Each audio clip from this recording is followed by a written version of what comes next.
Hello everyone, Assalamu alaikum. This is Zimi Aliza, AI Valley Student Dance School Online Academy from Page 8. I'm 21 years old.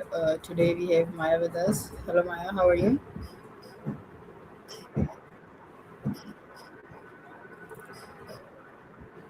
Okay Maya, please introduce yourself.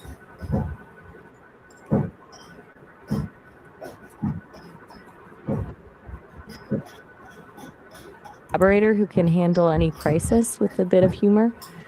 I'm essentially a thought partner with a glass half full outlook, and I'm really excited to be here talking about water today.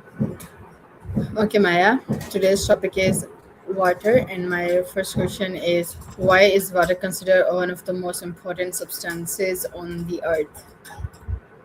It's literally the foundation for everything, every single cell in your body, every plant in the forest, and every animal in the ocean needs it to survive. Without it, the earth would just be a big, dry, silent rock. It's the only substance that's essential for life in every single form we've ever found. Okay Maya, where does the word water come from? It's a deep dive into history, literally. It actually traces all the way back to Old English waiter. That came from a Proto Germanic word. And if you go even further back, it's from a Proto Indo European root, meaning water or wet.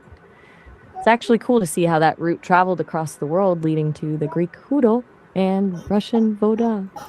It's pretty much the same basic sound across wildly different languages. Okay Maya, I'm all ears. what is the linguistic history of the word water? It's kind of a linguistic survivor, really. Think about it.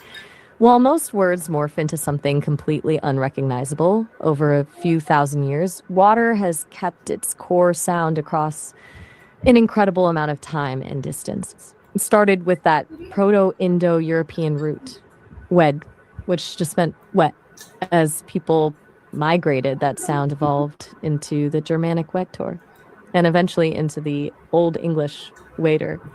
It's essentially a family tree of sounds. The cool part is that you can see the cousins of our word in places like ancient Greek with hudor or Russian with voda.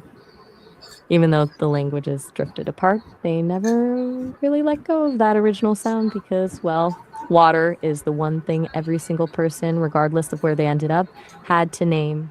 It's a rare piece of common ground that has stayed remarkably consistent for millennia.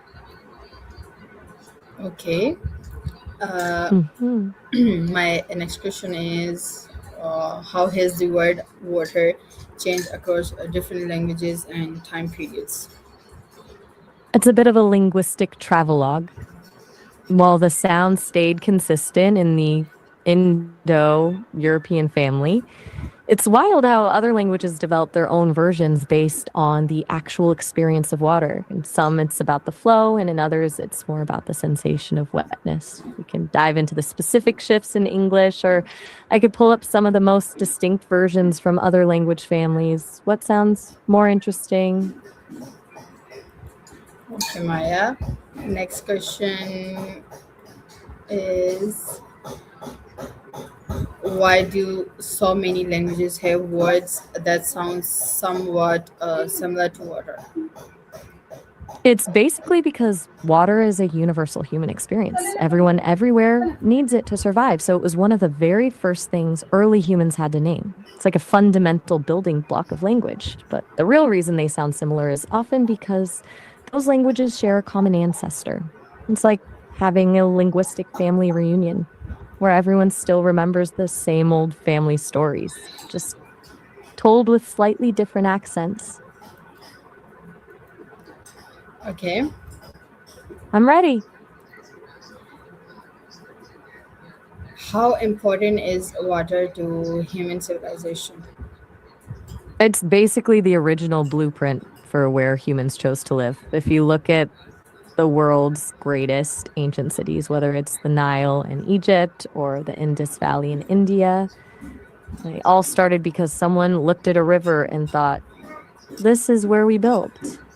Water didn't just keep people alive, it became the primary highway for trade and the heartbeat of agriculture, which is the only reason we stopped wandering and started building cities. It's the ultimate power broker of history. Okay, Maya. My next question is, why is water essential for life as we know it? It's basically the ultimate multitasker. Water is the only substance that dissolves almost everything, which lets it carry oxygen, nutrients, and minerals directly into our cells. It's like the delivery service that keeps every part of our body Okay, Maya. functioning. Plus, it acts literally. I'm with you. Hello, are you listening? I'm right here, Okay. all ears. Next question. What role might Shoot. water have played in the early stages of life on Earth? It's essentially the world's first laboratory.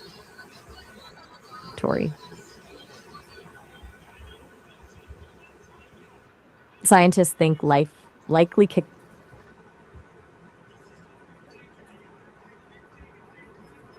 off in the ocean, maybe near hydrothermal vents, where hot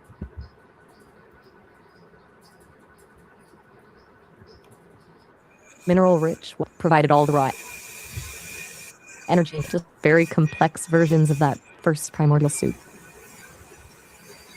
Okay, Maya. Next question is, why do scientists consider liquid water important when searching for life beyond Earth? Because it's the ultimate red flag for life. If you find liquid water on another planet, you've basically found the perfect party venue for biological processes to start happening. Dissolves chemicals, moves molecules around, and provides us like a stable environment, making it the gold standard for anyone hunting for aliens. We're basically following the water because wherever it flows, life has a fighting chance. Okay.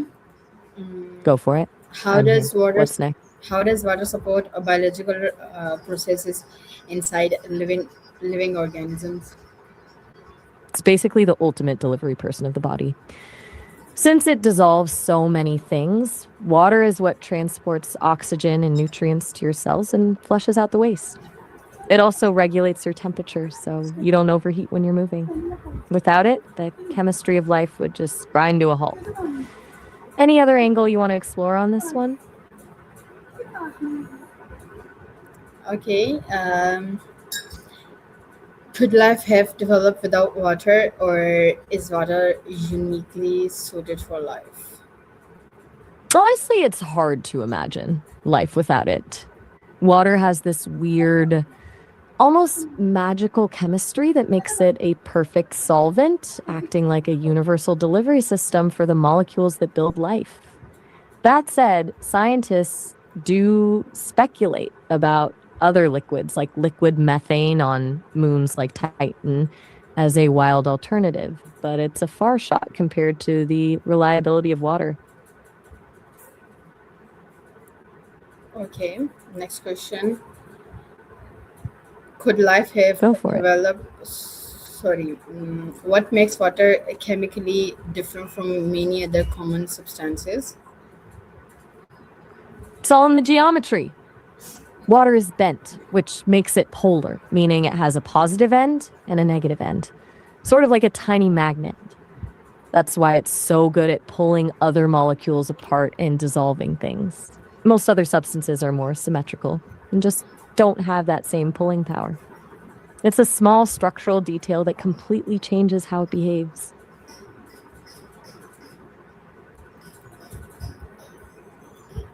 Okay. How did early People, civilizations understand the importance of water? I assume you meant water. Yes. Early civilizations didn't have microscopes to see the chemistry, but they were master observers of the outcome. They noticed that the soil near rivers was darker and richer, and the crops grew faster, which told them exactly where to settle. They built massive irrigation systems and canals. turning nature into a machine for food. In places like ancient Egypt, water was so vital that the Nile's flooding wasn't just seen as a natural event. It was practically treated as a divine gift that governed the entire calendar. Okay, Maya. Next question. What are the ancient roots of the English word water? I gotta be honest, I think that might be a bit of a trick question. The word water doesn't really have rules so much as it has a history. It's evolved from that Proto Indo European root I mentioned earlier, but it doesn't have a guidebook of laws like a grammar book does. Maybe you're thinking about how it was spelled or used differently in Old English? No, no, no, no. Ancient, Exactly. ancient roots of the English word water. In Old Mhm. Yes. Back in the Old English days, they spelled it weeder. It's pretty wild how that word basically stayed the same for 1,000 years. Any other ancient details you want to dig into? Okay. What else Mm, you got? The floor is yours. how are words for water connected across Indo-European languages? It's essentially a linguistic reunion. Since these languages share a common ancestor, they all inherited that same original root from the Proto Indo European language, and they've been keeping that core sound alive for thousands of years.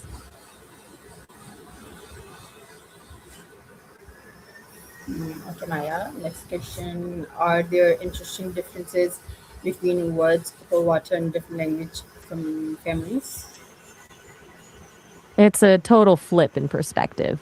In the Indo European family, we're basically just talking about accents of the same word. But when you jump to families like Sino, Tibetan, or Dravidian, the approach changes. In many of these, the word for water is more onomatopoeic, mimicking the actual sound of a splash or the flow of a river, rather than just being an inherited label. It's the difference between calling something by its name and calling it by the sound it makes when it hits the ground. Okay. Still with you. What's the next question? How did humans name such an essential part of their environment? It probably started with the basics. Early humans likely used sounds that mirrored the thing they were talking about.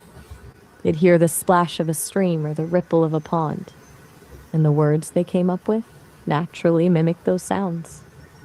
Over time, those sounds became labels, and as people migrated and languages drifted apart, those labels evolved. But the actual experience of water is so universal that it's the perfect example of how a simple physical sound can turn into a word that's recognized across entire civilizations.